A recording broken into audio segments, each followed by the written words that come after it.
Letter to a Friend by Nagarjuna. O you with a nature of good qualities, who have become worthy through constructive deeds, please listen to these verses in noble meter, which I've compiled in short for the sake of instilling an intention for the positive force that comes from following explanations of the blissfully gone's Buddha's speech. Just as the wise venerate a statue of the blissfully gone, even out of wood, regardless of how it's been made, likewise, although this poetry of mine may be deficient, please do not scorn it, since it's based on expressions of the hallowed Dharma. Although a profusion of the resonant words of the great sage Buddha may already have entered your heart, isn't something made of limestone made even whiter by the light of a winter's moon? The Triumphant has proclaimed 6 objects for continual mindfulness: the Buddhas, the Dharma, the Sangha, generous giving, ethical discipline, and the gods. Be continually mindful of the massive good qualities of these. Always entrust yourself with body, speech, and mind to the 10 pathways of constructive karma. Turn away from intoxicants and likewise delight as well in livelihoods that are constructive. Having realized that possessions are transient and lack any essence, be generous in a proper manner toward monks, Brahmins, the poor, and your kin. For the hereafter there's no better friend besides generosity. You must entrust yourself to ethical disciplines that are not compromised, not debased, not corrupted, and not transferred. It's been said that ethical discipline is the foundation for all good qualities, as is the earth for everything moving or unmoving.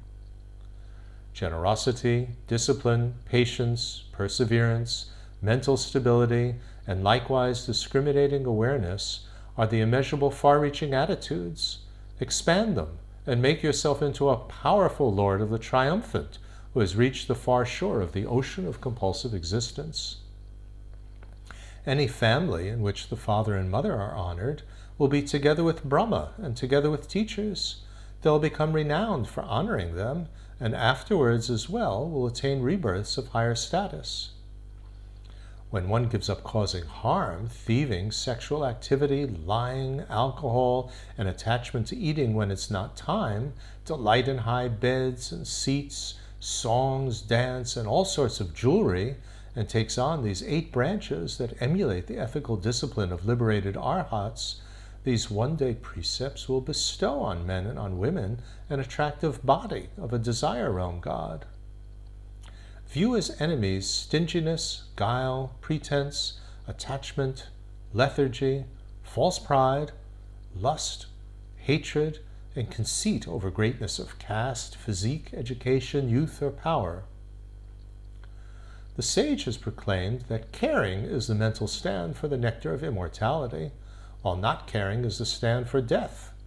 Therefore, to boost your constructive Dharma measures, you need to have a caring attitude always through being appreciative. Anyone who previously didn't care and later develops a caring attitude becomes as beautiful as the moon when parted from clouds, like Nanda, Agulimala, Ajatashatru, and Udayana. Thus, since there's no trial equal to patience, you must never open a chance for anger to arise. Buddha has declared that having rid yourself of anger brings attainment of a state of non-returning. By holding a grudge, thinking, I've been insulted by this one, stymied and defeated by this one, my wealth's been plundered by this one, conflicts arise even more.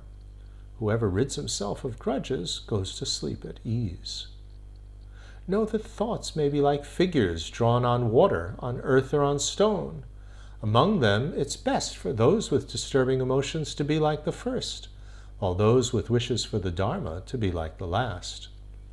The Triumphant Buddha has proclaimed people's words to be of 3 types, like honey, like flowers, or like excrement, namely those that fall easily on the heart, those that are truthful, and those that convey what's false. Out of these, rid yourself of the last. And there are 4 types of persons: those who from light end up in light, those who from darkness end up in darkness, those who from light end up in darkness, and those who from darkness end up in light. Be like the first of these. People are like mango fruits, unripe but seemingly ripe, ripe but seemingly unripe, unripe appearing unripe, and ripe appearing as ripe. Understand them to be like that. And do not look at others' wives, but if you happen to see them, generate recognition of them in accord with their age, as your mother, your daughter, or your sister. Should lust arise, think thoroughly about their bodies having the nature of filth. Hold your mind tightly when it starts to rove, as though it were like your learning, similar to your child, resembling a treasure, or comparable to your life. Recoil from the pleasures of sensory objects, as though they were like venom, poison, a weapon, an enemy, or fire. After all, sensory objects bring ruination. The Lord of the Triumphant has said that they're like the kimpaka fruit, sweet on the outside, bitter within. Abandon them. By their iron chains, worldly people are bound in the prison of recurring samsara. Of those who triumph over the objects of the ever inconstant roving six senses, and those over a host of foes in the battle, the wise favor the first to be the best heroes. Look at the body of a young woman, separate on its own, with a foul smell. It resembles a vessel for all filthy matter, leaking out from 9 holes, difficult to be filled and covered with skin.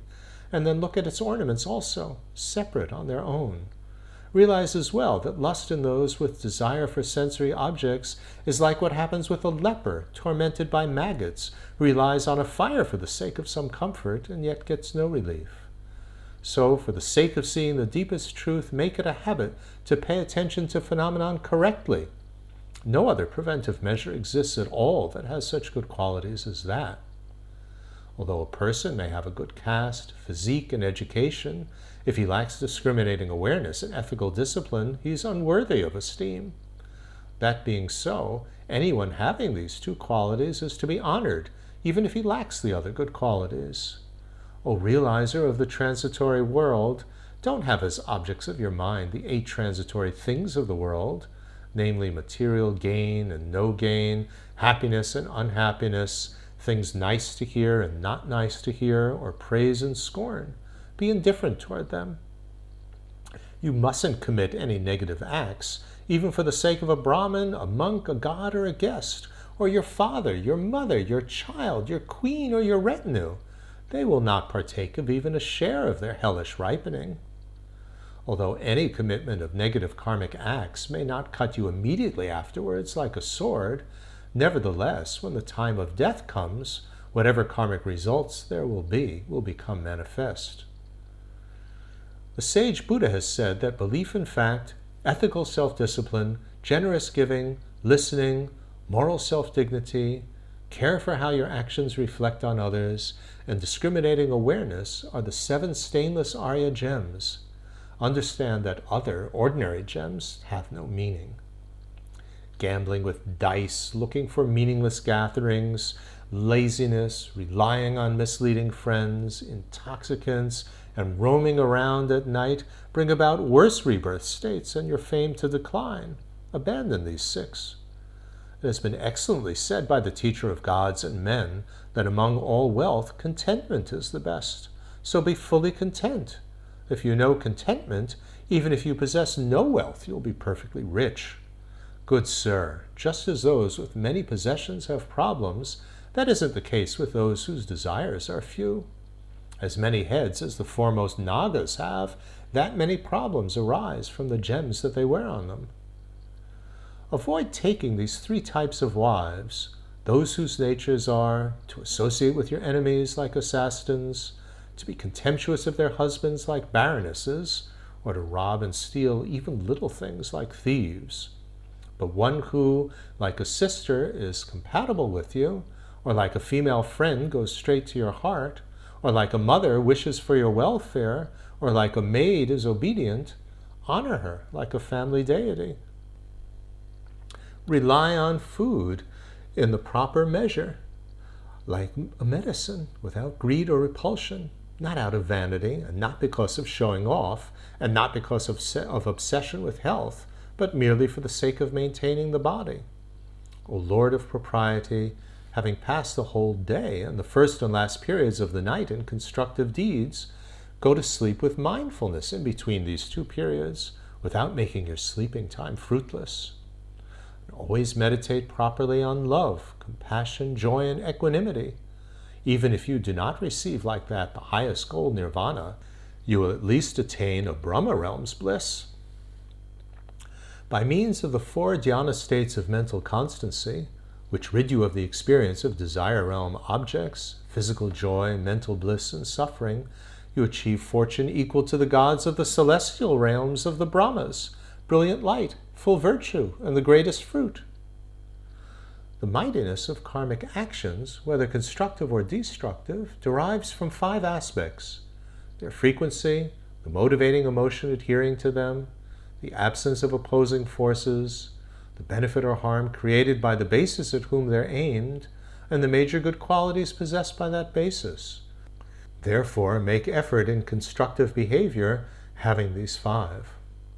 Just as a few grams of salt can transform the taste of a small quantity of water, but not that of the Ganges River, realize that minor negative karmic actions are in fact like that with respect to vast roots of constructive force.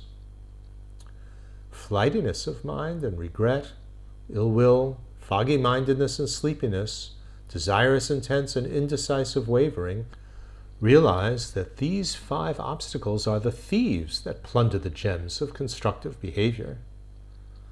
Belief in fact, joyful perseverance, and mindfulness, absorbed concentration, and discriminating awareness are the 5 supreme Dharma measures.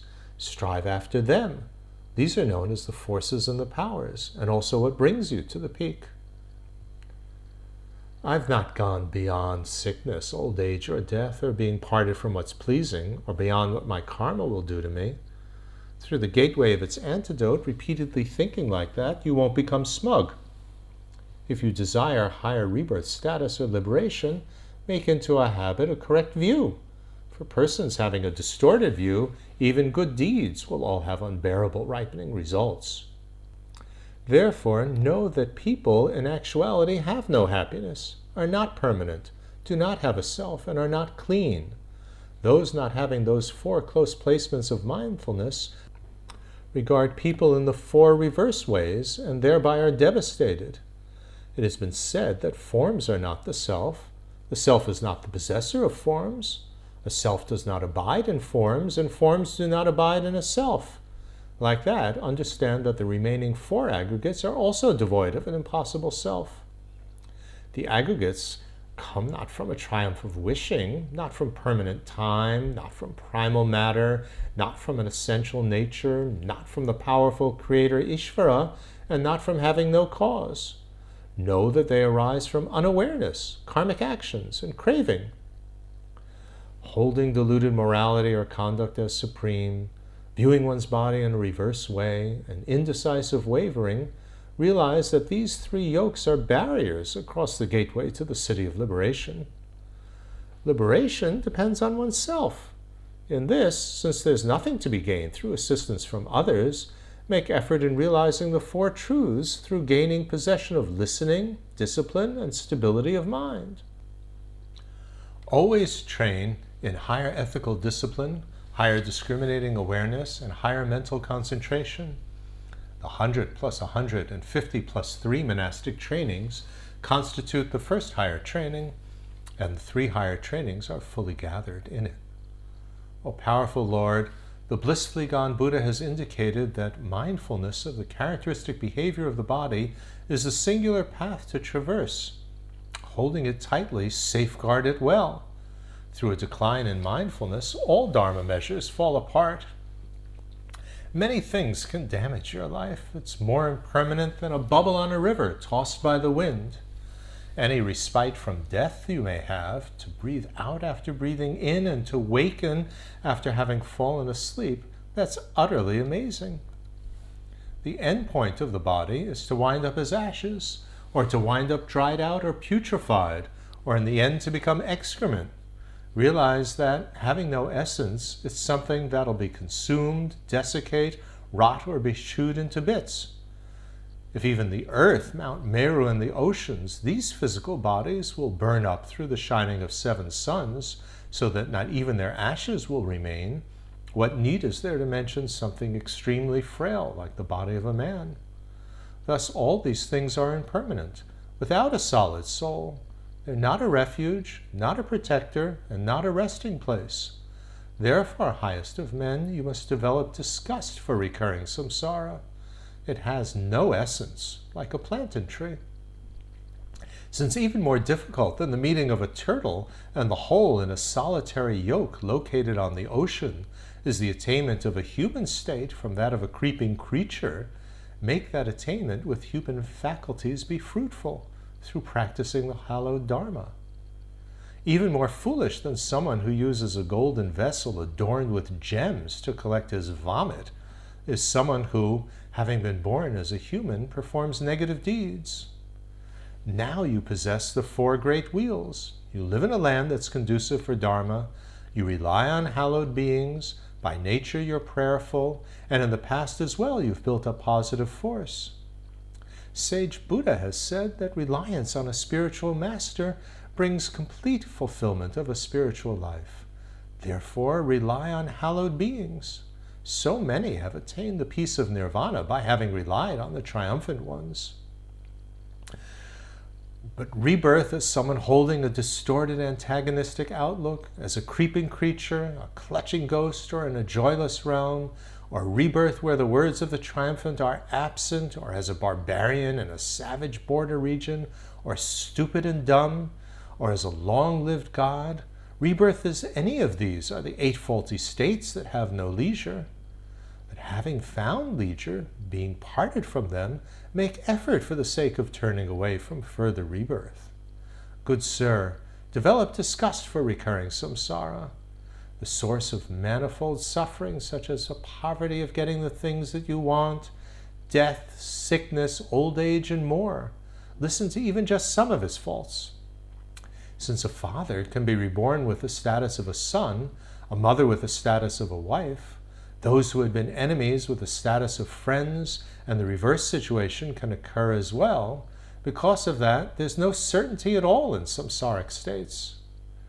Each being has drunk more milk than in all the 4 oceans, and still with the succeeding samsaric rebirths of ordinary beings, there's a much greater amount than that to be drunk.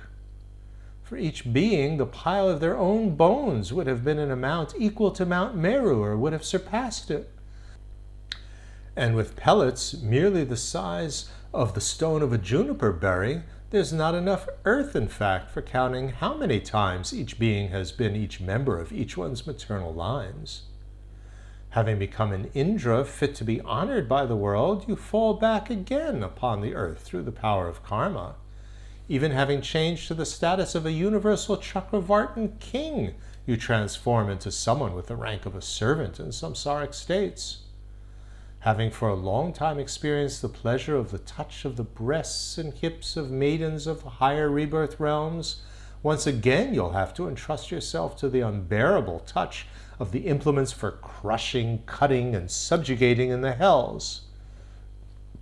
Having dwelled for long on the heights of Mount Meru, with the most bearable pleasure of bouncing at the touch of your feet, once again you'll be struck with the unbearable pain of wading through smoldering embers and a putrefying swamp. Think about that. Having been served by maidens of higher rebirths and having frolicked, staying in pleasurable and beautiful groves, once again you'll get your legs, arms, ears, and nose cut off through grove-like places having leaves like swords. Having basked with celestial maidens, having beautiful faces, in gently flowing heavenly rivers, having lotuses of gold, once again you'll be plunged into the uncrossable infernal rivers with intolerably caustic boiling waters.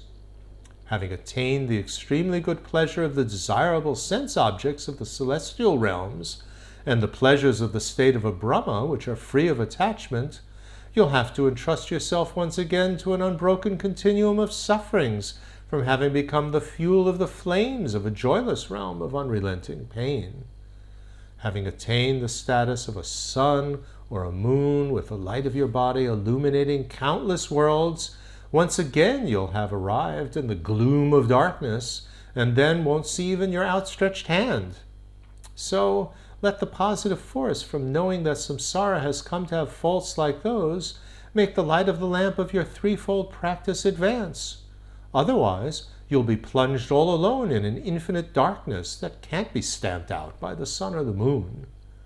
For limited beings who commit faulty actions, there'll be constant suffering in joyless realms, known as reviving, black thread, intensely heating, crushing, howling, pain unrelenting, and the likes.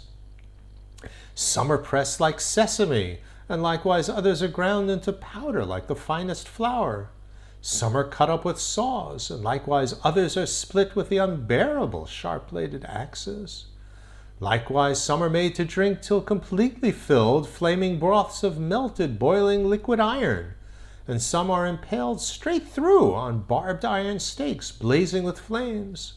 Some are overpowered by ferocious dogs having iron fangs and throw their hands up to the sky. And others, powerless, have ravens with sharp iron beaks and unbearable claws peck out their eyes. Some by having maggots, assorted bugs, horseflies, and tens of thousands of black ornaments tremendously inflict the kind of wounds that are unbearable to be touched, are eaten up and pillaged, cry out with screams. Some are burned in a mass of blazing coals without relent, their mouths just gaping open, and some are boiled in great cauldrons made from iron, tumbling topsy-turvy like dumplings of rice.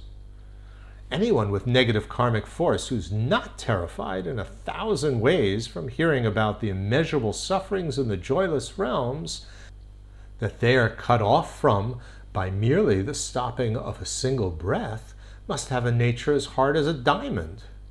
Because if even seeing paintings of the joyless realms, hearing about them, holding images of them in your mind, reading about or watching physical enactments of them make you generate terror, what need to mention when you'd actually have to experience them as the unbearable ripening of your negative karma? Just as from among all pleasures, that of the depletion of craving is set as the overlord of pleasures, so too from among all sufferings, the sufferings of the joyless realms of unrelenting pain are the most unbearable.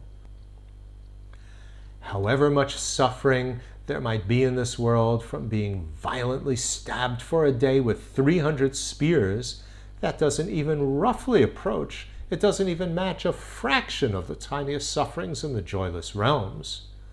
Even if you experience extremely unbearable sufferings like that for hundreds of millions of years, so long as your destructive force has not been depleted, you'll not be parted from that life for that long. The seeds of these fruits of destructive force are the faulty actions of your body, speech, and mind. So with all your strength, make efforts such that you'll not have had even a speck of them from anything whatsoever. Even when in the state of an animal rebirth, there are all sorts of sufferings, being slaughtered, tied up, being beaten, and so on. For those who've had to give up the ability for constructive behavior leading to a state of peace, there's the extremely unbearable devouring of one another. Some are killed for the sake of their pearls or wool or bones, meat or pelts, while others, being powerless, are forced into servitude, beaten with kicks, fists, or whips, or with hooks, or with prods. Clutching ghosts also have an unbroken stream of sufferings, which flow from their being starved of what they long for. They must entrust themselves to the extremely unbearable state that builds up from being hungry, thirsty, cold, hot, and scared. Some with bellies as huge in size as a mountain, connected to mouths the mere eye of a needle, are tortured by hunger, not having the capacity to eat even the tiniest lump of filth thrown away. Some, with bodies just skin and bones and naked, are like the withered trunk tops of palmyra palm trees, while some blaze flames from their mouths in the sphere of the night, having to eat blazing sand as their food poured into their mouths. Several lower classes cannot find even filth, such as pus or excrement or blood or the likes. They beat each other in the face and cobble down the oozing pus that drips out from goiters on their necks. For them, in summertime, even the moon seems hot, and in the winter, even the sun seems cold. Trees seem to become barren of fruit by their merely having glanced at them, and rivers seem to have become dried up. Some, having bodies tightly bound by the grappling rope of the karma of their faulty deeds that have made them entrust themselves to sufferings unbroken, never come to die for 5,000 or 10,000 years. Whatever various sufferings there are, all of one taste, that the clutching ghosts have received like those, the cause for them is delighting in stinginess as a human, and Buddha has said that misers are ignoble. Even though higher status celestial beings have great bliss, the level of suffering at their death and shift down is much greater than that. Having considered like that, respectable people would never crave after exhaustible higher status rebirth. The color of your body turns ugly. There's no delight in your seat, your flower garlands wilt, your clothes become smelly, and sweat comes out on your body, which it never did before. These 5 early signs that herald your death and shift down from a higher status appear to celestials in higher status rebirth states, just as signs of death appear to humans on earth, heralding impending death. If, at the shift down from the celestial worlds, they have no remainder left at all of constructive force, they transform thereafter without control to a rebirth state as a creeping creature, a clutching ghost, or a being trapped in a joyless realm, whichever it may be. The would-be divine also have great mental suffering because of hostility by nature toward the glory of the celestial ones. Although having intelligence, they cannot see the truth because of obscurations of their rebirth state. Since recurring samsara is like that, there's no wonderful rebirth as a celestial, a human, a joyless realm being, a clutching ghost, or a creeping creature. So know that rebirth is something that turns out to be no more than a vessel for numerous harms. So even if a fire has suddenly broken out on your head or your clothing, give up trying to cast them off, and make effort instead for the sake of trying to extinguish further compulsive rebirth. There's no other necessity more superior than that. With ethical self-disciplines, discriminating awareness, and mental stability, attain a high state of nirvana, pacified, tamed, and without any stains, with no aging, no dying, and never depleting, parted from earth, water, fire, and wind, sun, and moon. Mindfulness, differentiating awareness of phenomena, perseverance, joy, a sense of fitness, absorbed concentration, and equanimity, these 7 are the branch causes for a purified state. They're the network of constructive factors to bring about an attainment of nirvana. Without discriminating awareness, there can be no mental stability. And without mental stability as well, there can be no discriminating awareness. But anyone having both of them will be able to make the ocean of their compulsive existence like a puddle in the hoofprint of an ox. Buddha, the kinsman of the sun, has declared that there are 14 questions for which he wouldn't specify an answer to the world. Whatever they are, don't think about them. A mind that's concerned about them isn't one that can pacify suffering. From unawareness, karmic impulses come forth. From them, consciousness. From that, name and form. From them, the cognitive stimulators are caused. And from them, contacting awareness, the able sage has declared. From contacting awareness, feelings of a level of happiness originate. On the basis of feelings, craving comes to arise. From craving, an obtainer emotion or attitude comes to develop. From that, a survival impulse, and from a survival impulse, rebirth. When rebirth has occurred, then an extremely great mass of sufferings will have arisen, such as sorrow, sickness, aging, deprivation of what we desire, and fear of death. But by stopping rebirth, all of these sufferings will have been stopped. This dependent arising, this most cherished gem and the treasure of the Triumphant One's proclamations is profound. Whoever sees it correctly sees the Buddha, the supreme knower of reality. Right view and livelihood and effort, Mindfulness and absorbed concentration, speech and boundary of actions, and right thought are the 8 branches of a pathway mind.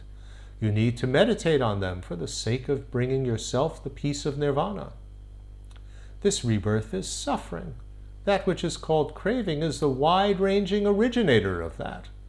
The stopping of this is liberation, and the pathway mind for the attainment of that is 8-fold, those branches of an Arya's pathway mind. With a being like that, you need always to strive for the sake of seeing the 4 truths of the Aryas. Even householders in whose laps rests glory can ford across the rivers of the cognitive and emotional mental obscurations. Whoever has made the Dharma manifest in themselves, they're not in fact beings who've fallen from the sky. They aren't beings who've sprung up like crops from the womb of the earth. They were merely ordinary people before, who were dependent on their disturbing emotions and so on. What need to counsel you more, fearless one? The most important advice that's of benefit is this: tame your mind. The vanquished master has proclaimed, mind is the root of all preventive measures of Dharma. Whatever guidelines there are for you in those words would be difficult even for a monk to carry out perfectly. So try to make as the essential nature of your conduct whatever aspects of these that you can, and by entrusting yourself to the good qualities coming from that, make this lifetime meaningful.